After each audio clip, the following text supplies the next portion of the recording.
મિત્રો, ક્યારેય વિચાર્યું છે કે સામાન્ય પાપડમાંથી આપણે બનાવી શકીએ એકદમ ક્રિસ્પી અને ટેસ્ટી વેજ રોલ? જી હા, આજે હું તમને બતાવીશ એવી રેસીપી જે બનાવવામાં સરળ છે અને ખાવામાં તો મજા જ પડી જાય. અને જો તમને મારી જેમ બ્રેડ રોલ બહુ જ ગમતા હોય તો આજે હું તદ્દન અલગ જ પ્રકારના રોલની રેસીપી લઈને આવી છું, જેને આપણે પાપડની મદદથી બનાવીશું. તો વિડીયોને સ્કીપ કર્યા વગર અંત સુધી જોજો.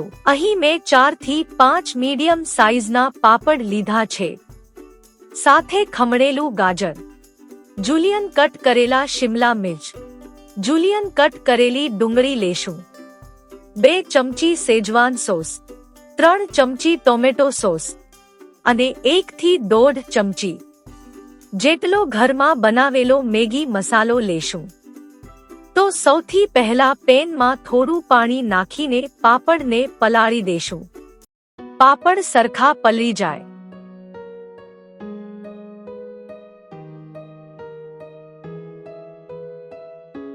એટલે તેને મલમલના કપડામાં સુકાવી દેશું. એ જ રીતે બધા પાપડ ભીના કરીને કપડામાં સુકાવી લેશું, જેનાથી વધારાનું પાણી કપડું શોષી લેશે અને પાપડ થોડા ઢીલા થઈ જશે ને રોલ બનાવવામાં સરળ રહેશે. હવે પાપડમાં નાખવા માટેનું સ્ટફિંગને તૈયાર કરી લઈએ.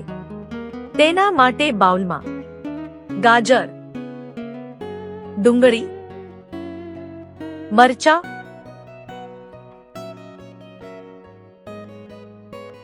મેગી મસાલો, ટોમેટો સોસ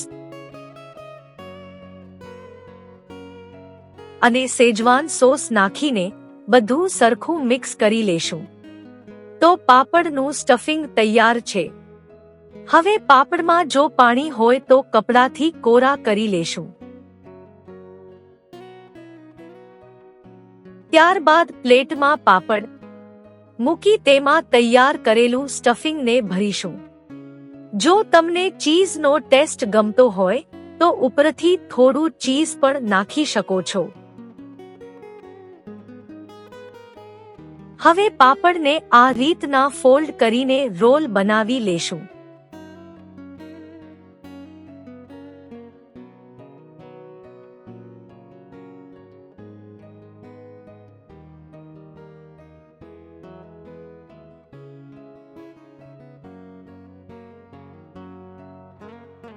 એ જ રીતે બાકીના બધા પાપડમાંથી રોલ બનાવી લેશું.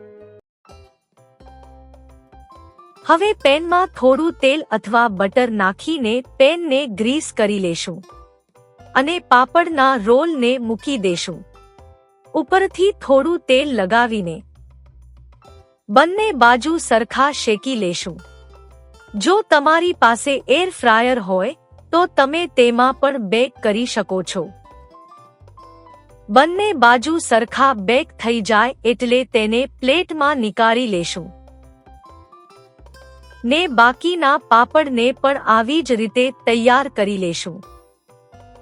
તો તૈયાર છે ગરમાગરમ ક્રિસ્પી વેજ પાપડ રોલ, જેને સોસ સાથે સર્વ કરીશું. એકદમ ઝટપટ બની જાય એવી આ રેસીપી ભૂખ લાગે ત્યારે ચૂટકીમાં બનાવી શકાય છે અને ખાવામાં તો ખરેખર મજા જ પડી જાય. તો મિત્રો, આજની આ ક્રિસ્પી વેજ પાપડ રોલની રેસીપી કેવી લાગી કોમેન્ટ કરીને જરૂર જણાવજો. જો તમને મારી આ રેસીપી ગમી હોય તો વિડીયોને લાઈક કરી ફેમિલી ફ્રેન્ડ્સ સાથે શેર કરજો અને હા, મારી ચેનલ જેસ્ટી રેસિપીસને સબસ્ક્રાઇબ કરવાનું ભૂલતા નહીં. ફરી મળીશું એક નવી રેસીપીની સાથે.